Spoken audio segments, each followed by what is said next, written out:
ಏನಾದರೂ ಮಾಡಿ ಅವ್ರ ಜೀವ ಉಳಿಲೇಬೇಕು ಅಂತ ಹೇಳಿ ನಾನು ರಾತ್ರಿಯೆಲ್ಲ ಡಾಕ್ಟರ್ಗಳ ನಿರಂತರ ಸಂಪರ್ಕದಲ್ಲೇ ಇದ್ದೆ. ಅವ್ರು ಅಳಿಯಂದ್ರು ಇಲ್ಲೇ ಇದ್ದಾರೆ. ನನಗೆ ನಿಜಕ್ಕೂ ಭಗವಂತನ ರಸ್ತೆಗಳ ಕೆಲಸ ಇರಲಿ, ಅದ್ರ ಜೊತೆಗೆ ನೀರಾವರಿ ಸೌಲಭ್ಯ ಇರಲಿ, ಎಲ್ಲವನ್ನ ತಂದುಕೊಡೋದು ನನ್ನ ಜವಾಬ್ದಾರಿ. ಇವತ್ತು ಇಷ್ಟು ದೊಡ್ಡ ಮಟ್ಟದಲ್ಲಿ ಸೇರಿ ನಮ್ಮ ಸೂರಜ್ಗೆ ಇವತ್ತು ತಾವು ಆಶೀರ್ವಾದ ಮಾಡ್ಲಿಕ್ಕೆ ಏನು ಬಂದಿದ್ದೀರಿ, ನಿಮ್ಮ ಋಣ ತೀರಿಸ್ಕೊಡೋದು ನನ್ನ ಜವಾಬ್ದಾರಿ.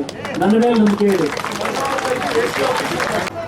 ಅಭಿಮಾನ ಪೂರ್ವಕವಾಗಿರುವಂತ ನಮ್ಮೆಲ್ಲರ ನೇತಾರ ಇವತ್ತೇ ಇಡೀ ರಾಜ್ಯದಲ್ಲಿ ಇಡೀ ರಾಜ್ಯ ವ್ಯಾಪಿ ಸುತ್ತಾಡಿ ಈ ಪಕ್ಷವನ್ನ 2023 ಮೇನಲ್ಲಿ ನಡೆಯುವ ಚುನಾವಣೆಗೆ ಅಧಿಕಾರಕ್ಕೆ ತರಲೇಬೇಕು ಅಂತ ಹೋರಾಟ ಮಾಡ್ತಿರುವ ನಮ್ಮ ನಿಮ್ಮೆಲ್ಲರ ಅಣ್ಣ ಕುಮಾರಸ್ವಾಮಿ ಅವರಿಗೆ ನಾನು ಈ ಪಕ್ಷದ ಪರವಾಗಿ ಹಾರ್ದಿಕ ಸ್ವಾಗತವನ್ನು ಕೋರ್ತಾ ಇದ್ದೀನಿ.